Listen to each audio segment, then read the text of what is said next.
the Tuttle Twins, and the Creature from Jekyll Island by Connor Boyack. The Tuttle Twins and the Creature from Jekyll Island by Connor Boyack. Suit up, kids. It's time to get some liquid gold from our beehive, Mr. Tuttle told Ethan and Emily. One of Mr. Tuttle's favorite hobbies was beekeeping. He and the twins had a deal where he would take care of the bees, and the twins would take care of the honey, the best part. It had been a productive summer. Productive summer. The bees had worked very hard collecting nectar from all of the flowers and vegetable gardens in the neighborhood and turning it all into honey. Mr. Tuttle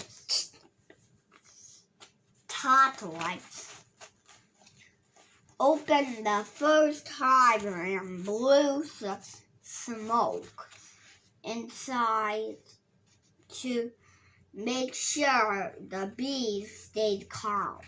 Ethan and Emily helped to remove the frames full of honey and carry them to the garage where they used an extractor to spin them for a while until all of the honey had come out and dripped down through the filter and into jars. Emily couldn't resist sticking her finger into the golden waterfall coming out of the tractor. "This tastes amazing, Dad," she said as Mr. Tuttle smiled. Even though they were planning to sell a lot of the honey, the Tuttle family made sure to keep several jars for themselves. By the time they had finished, Grandma and Grandpa Tuttle had arrived. They had come to town for the annual country fair and annual country fair and farmers market. It was everyone's favorite day of the summer. Emily looked forward to riding the roller coaster. Ethan was excited to eat some cotton candy. They were both excited to sell their jars of honey at the farmer's market booth.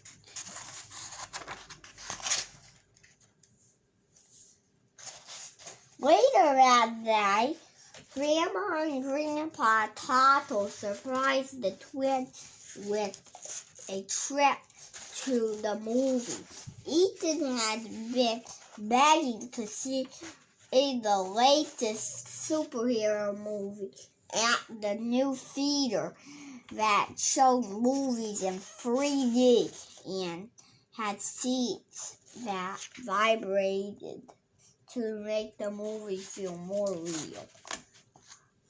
At the movie theater, Grandpa Tuttle was amazed at the price of tickets.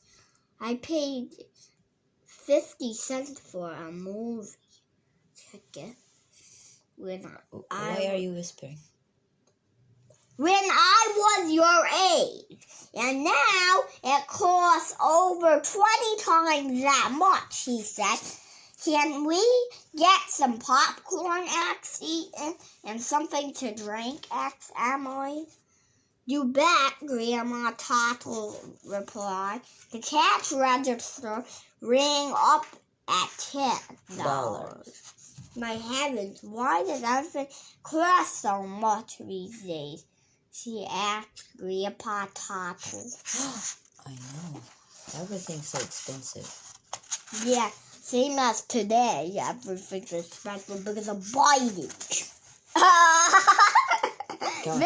This night out cost a little more than we had planned, Grandma whispered to Grandpa as they all settled into their seats.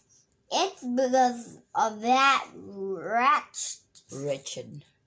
wretched creature from Jekyll Island. That's why Grandpa complained a little too loud.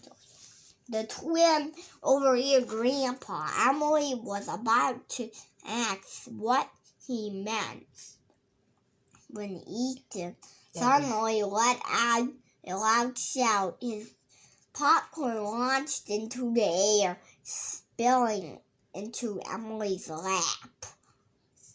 Louder. Oh no, what a mess.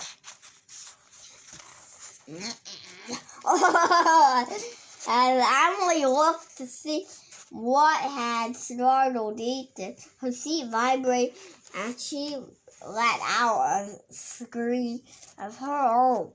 A really mean-looking octopus had suddenly filled the movie screen, and its 3D tentacles seemed to reach out toward the twins. Oh no.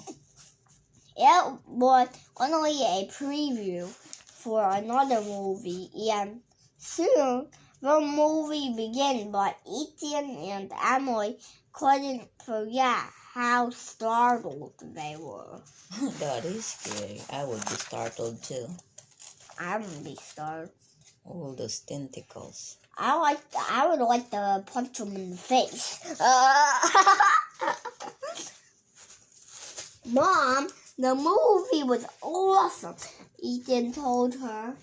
As she tucked him into bed that night, she kissed Ethan goodnight, then left to tuck Emily in. But Ethan couldn't sleep. He was restless. Restless.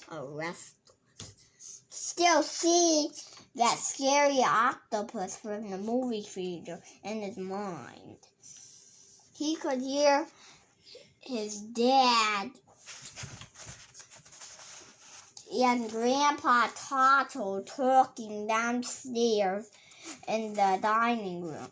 Ethan could tell that his grandpa was upset about something. He crept down the stairs to better hear what they were saying. I don't know how I'm expected to make this work, said Grandpa. My income isn't going up, but the cost of everything is definitely going up.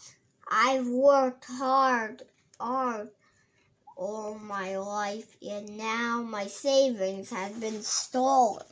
Ethan saw his dad shake his head slowly. The creature from Jekyll Island strikes again. Life would be better if it didn't exist, Mr. Tuttle said. There it was again.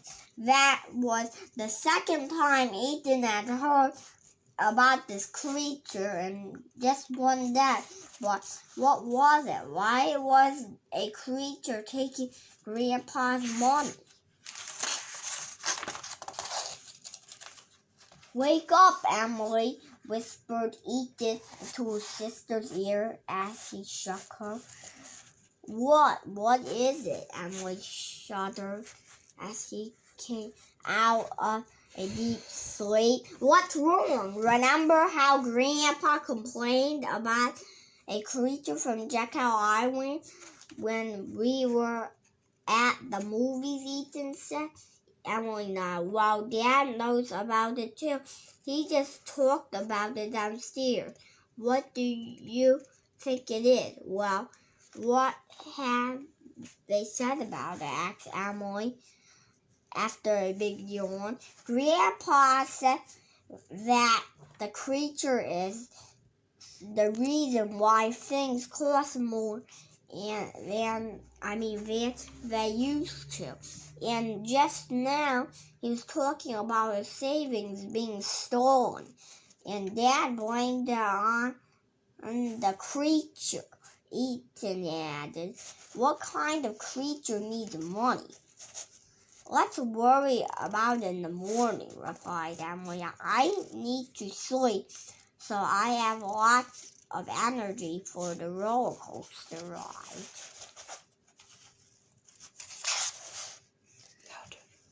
The Tuttle Twins both dreamed of the scary octopus that night. Ethan imagined it stealing people's purses and piggy banks. Emily dreamed of a haunted dungeon on Jekyll Island where a crazy scientist created a monster that grew by eating people's money. The sun was beaming brightly on the fairgrounds the next morning as the Tuttle family set up their booth and displayed the jars of honey. Open the book. For people to buy. The fair was packed with people. It reminded Emily of the thousands of bees moving around in their hives, busy at work. Hey, neighbor, said Fred, who was pushing a wheelbarrow of tomato crates to his booth. Fred was the twins' favorite neighbor and a good friend. It's a great day to be in business, isn't it? All those tomatoes came from your garden? Ethan asked Fred. Yeah, these and several boxes of other vegetables. Fred replied. I owe a lot to your bees. They have been doing a great job pollinating my garden. Pollinating my garden. Grandpa and Grandma Tuttle set up their chairs in the shade and settled to watch Ethan and Emily make some sales. Grandpa began reading the newspaper but was quickly interrupted by Emily. Why is a creature taking your money, Grandpa? She asked curiously. Come again, Grandpa replied. Yesterday you were talking about a creature from an island that makes things cost more, Emily explained.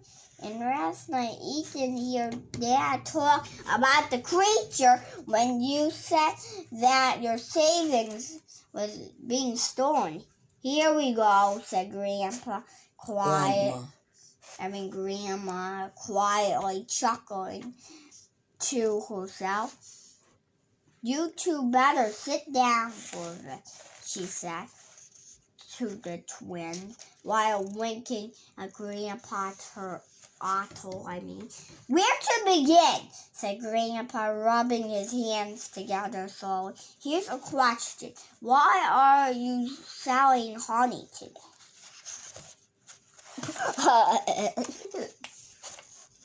Ethan pulled a handful of money from a box and held it up to Grandpa.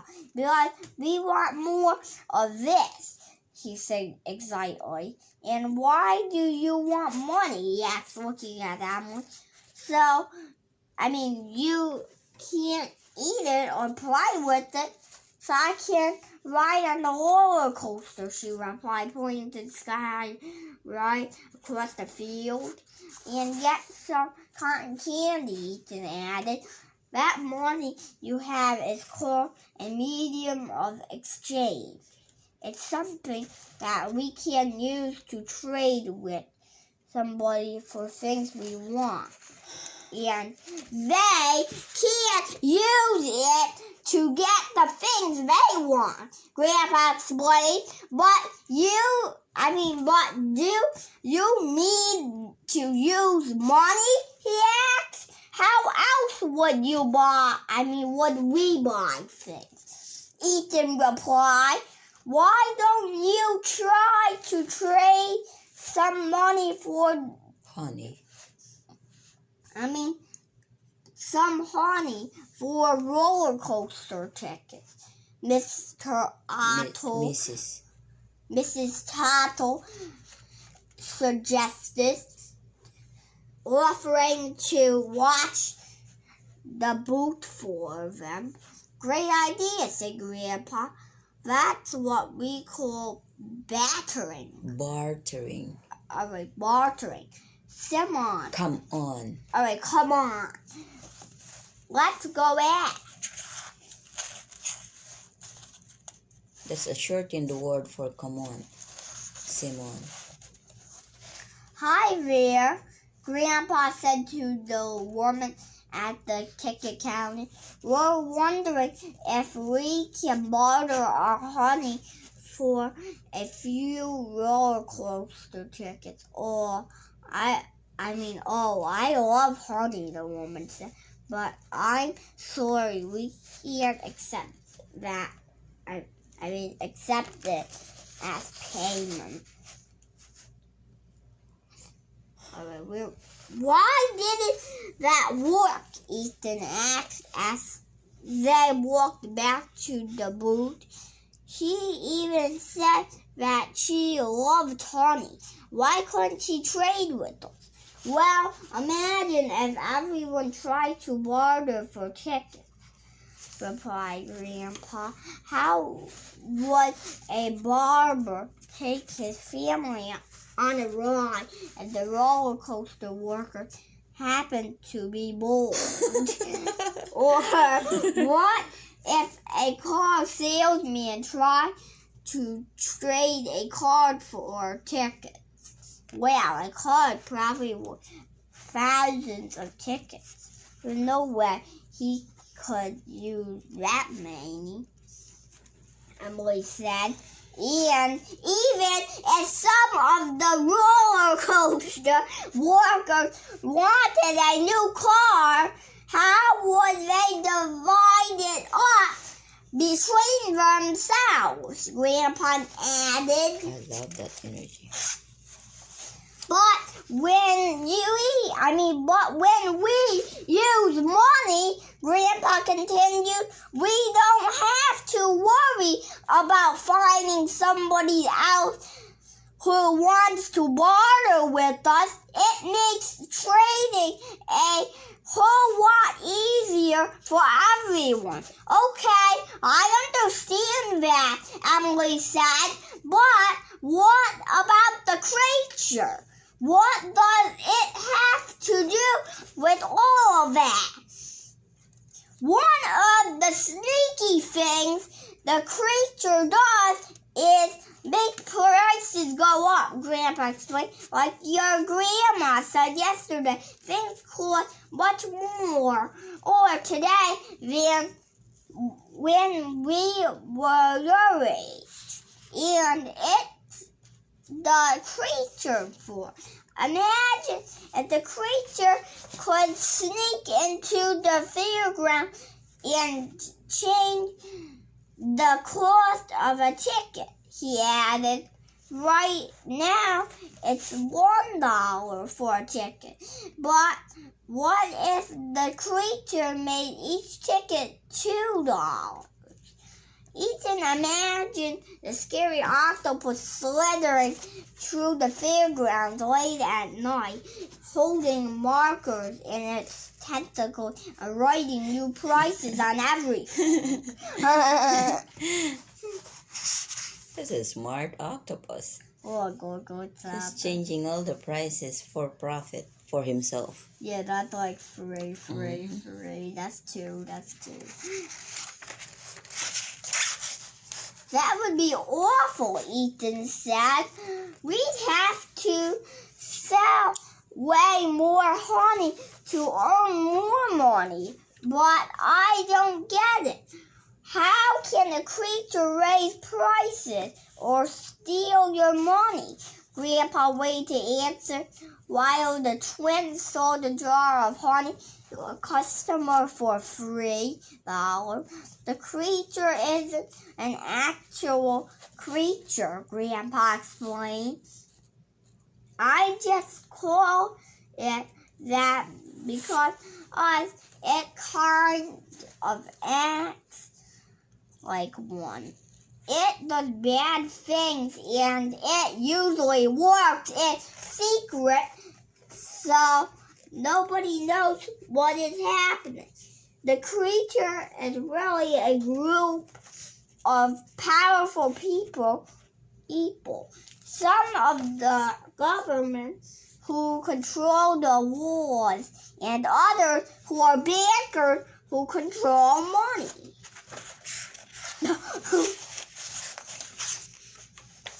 A long time ago, after people realized that bartering wasn't working too well, they started to use different things as for money. Grandpa explained. Really interesting stuff. Interjected Grandma. Tuttle, like seashells, barley, or rice. Imagine having to carry a Pocket full. or a pocket full of rice to pay for things at the store. After that, people used gold and silver, right? Asked Emily. Dad has lots of gold and silver coins, he said. Yes, most metals were used as money because they are easy to find in the earth. They are very rare. They can also be metaled and made into small coins. If you needed to spend a smaller amount, Grandpa replied, that's why almost everyone accepted gold and silver for thousands of years, he said.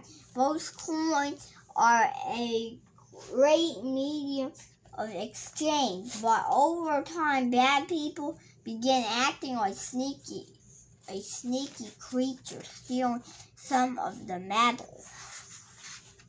Why is this guy doing that?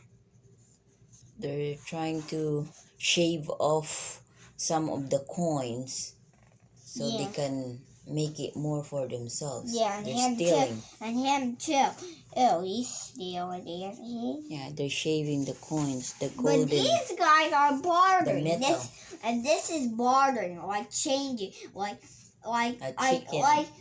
giving a bird for a candy, like that. For a clam or seashell. Come on, next page. It's called bartering. Yeah, it's like barter. They were kings who would secretly shave off the edges of coins to make new. Grandpa Tuttle explained, and turn around and buy food and nice things with the stolen money. The people wondered why they kept having less, and the king's friends kept getting more. It's because they were cheating by making new money. Grandma Tuttle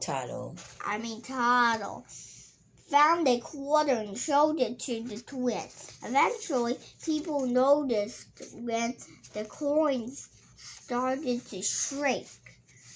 So they invented new ways to stop those in power from cheating.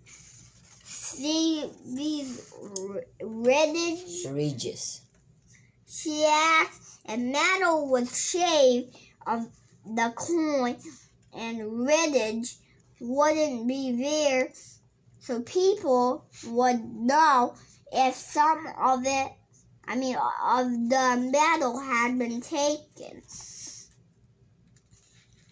Ethan had always seen the little bumps on the edges of the coin, but now he realized what they were for. To tell if the coin had been shaved or not, smart idea, he thought. But but it didn't stop there. Grandpa said, no, powerful people continue to find sneakier ways to make new money and steal from hardworking people until finally they hatched the trickiest scheme of all time. The story was getting exciting. The twins moved closer to Grandpa Tuttle. The year was 1910. A small group of the wealthiest and most powerful bankers in the world, along with a couple of people in the government, held a secret meeting at Jekyll Island in Georgia to plan the ultimate bank called the Federal Reserve.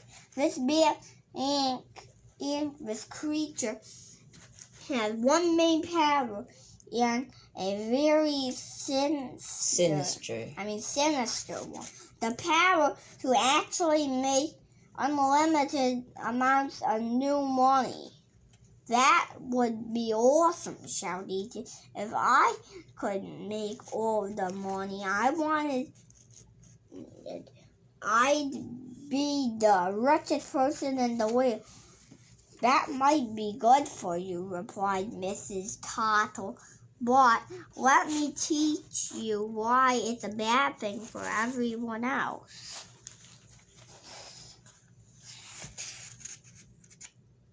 What's this behind Mrs. Tuttle? Let's use the cotton candy you want as an example, he said to Ethan. Imagine there is only one left for sale. I can't pay $1 for it, but you created lots of new money, so you can pay $5. Which one of us do you think the vendor will sell that cotton candy to? He'll definitely want the $5 from me, Ethan replied. That's right. And when this happens again and again at all the places your new money is spent, prices start to go up everywhere. The people that get your new money first can buy things before the prices go up, but the people who don't get the new money can't buy as much anymore. Eventually, everybody's money is worth less, Mrs. Tuttle added.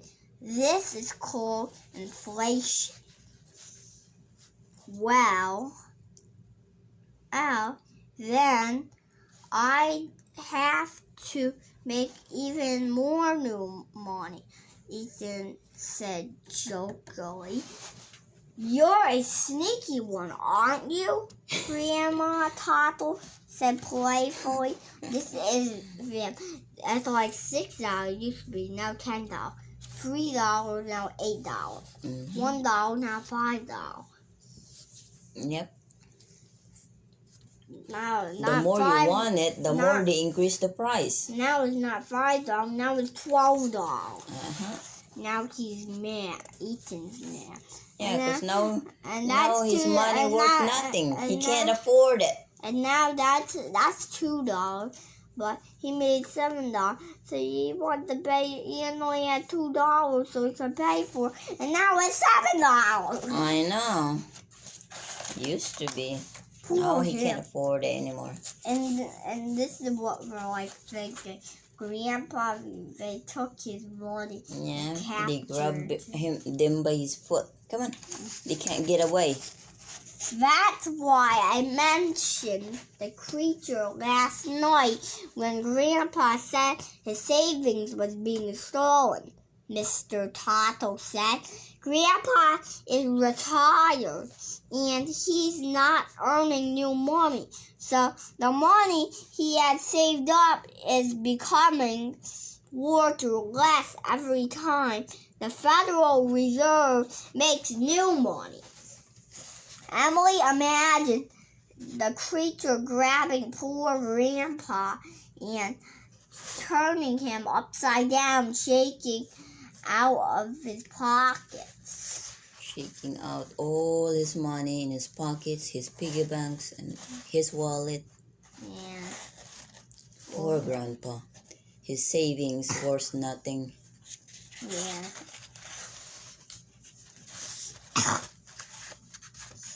I've seen a video about something like this, Ethan said. It happened in Germany, right? Oh, yes, Grandpa replied. After World War people... War One. Oh, World War. People would have to bring a wheelbarrow full of money just to pay for a single meal. The creature in that country had created so much new money that it became worth a little more than the paper it was printed on. That's right. Check this out, Mr. Tuttle said, pulling a piece of paper money from his wallet and handing it to the twin. This was printed in the country of Zimbabwe. Zimbabwe. The money said $100 trillion. Wow. The twins' jaws dropped and cried both. Dad, you're rich. Emily said. Mr. Tuttle laughed. Not really. The creature in Zimbabwe printed so much money that it became worthless, and people stopped using it. This sounds like it's a lot of money, but that's the point. There was so much money being made that it couldn't actually buy very many things. Yeah, this is a lot. Mm-hmm. Sounds like a lot of money, but you can't buy anything of it. Why? It's useless because they made so much money of the same money that it doesn't worth anything anymore. Yeah. Ethan? Oh, they got true already? Ethan thought it might be funny to change the boot sign to read honey 500 trillion Zimbabwe dollars. Zimbabwe dollars. Zimbabwe dollars. He giggled to himself. But decided that most people wouldn't get the joke. Thankfully, tickets for the roller coaster were only $1 each, and Mrs. Tuttle and Grandma offered to watch the booth while everyone went for a ride, rather than trying to barter with honey or pay with Zimbabwe dollars. This time, Grandpa paid with a $5 bill and purchased a few tickets. Okay. Energy.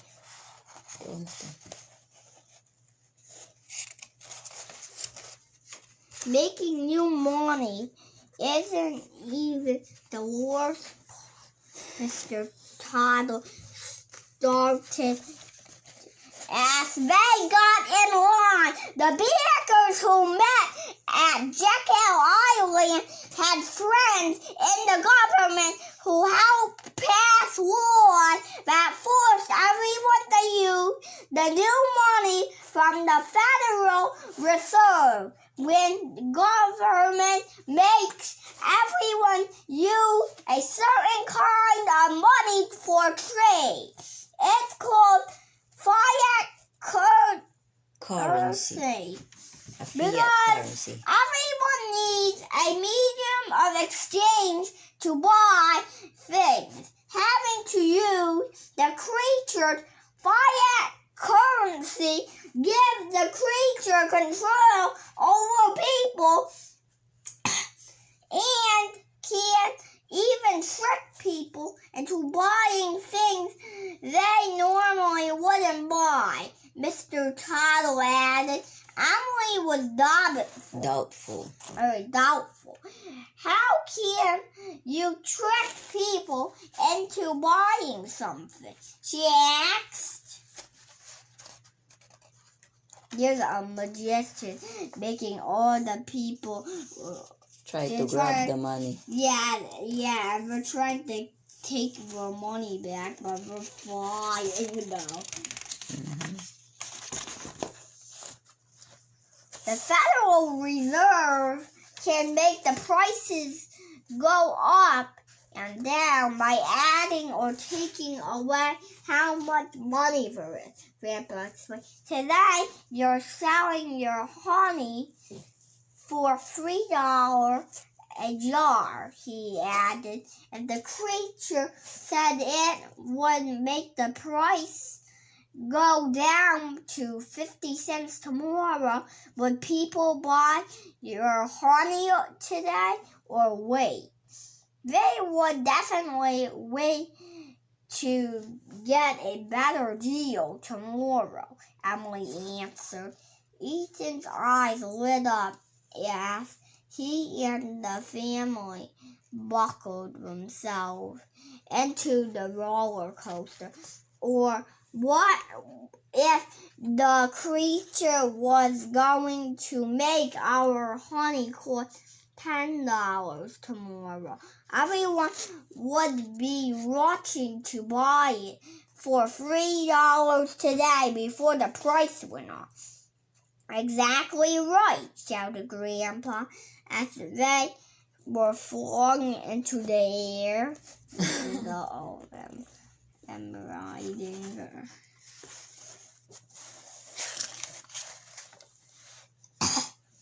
What's this? I don't know.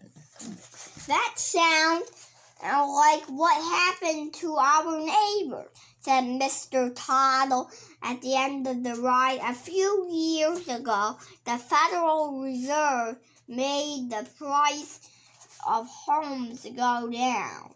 So they brought several more to rent to others. Then it made prices go up.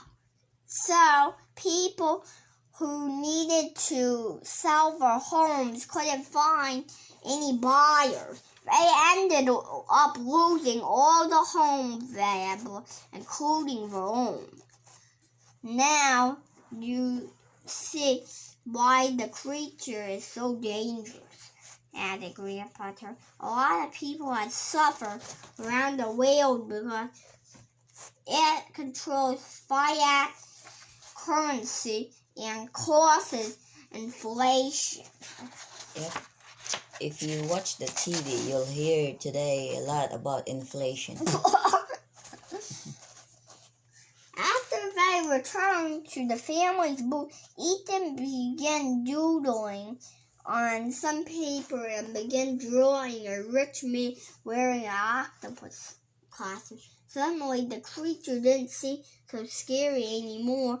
It was just another person, or really a group of people trying to control everybody and take their wealth by inflating the money. Emily grabbed the paper and crumbled it up and threw it in a trash can. There, I got rid of the creature. If only it were that easy, chuckled her dad. Unfortunately, there's not much any one person can do about it.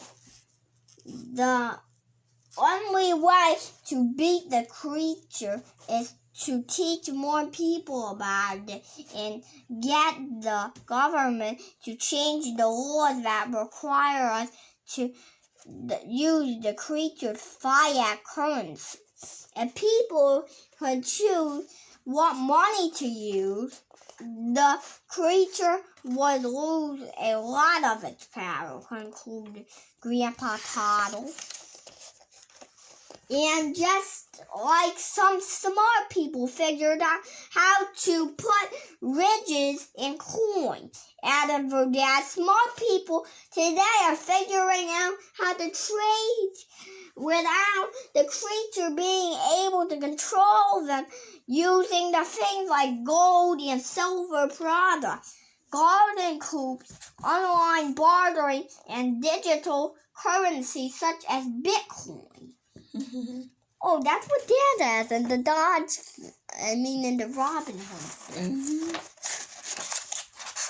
In a way, the creature acts like you do with the bees, Miss Tuttle told the twins. Powerful people controlling hard workers and taking away for saving sound familiar, she asked with a smile. Speaking of honey, it looks like we just saw the last of it, Mr. Tuttle said. He paid Ethan and Emily the portion of money the family earned that day. Ethan quickly bought some cotton candy from a vendor wandering by the booth. Come on, Emily, he beckoned. Let's go spend our money before the creature makes everything cost more. Grandpa Tuttle couldn't stop laughing at Ethan's joke. Mr. Tuttle smiled as his mother put her arm around him. Those are some very smart kids, son. Creature. Ha ha ha ha. The end. Awesome job. Why is he the creature, Griffin? Well, he's someone who's in power that does printing a lot of money and control the people's medium of exchange. Why are they laughing at him? Because he looks funny with the tentacles, so many tentacles.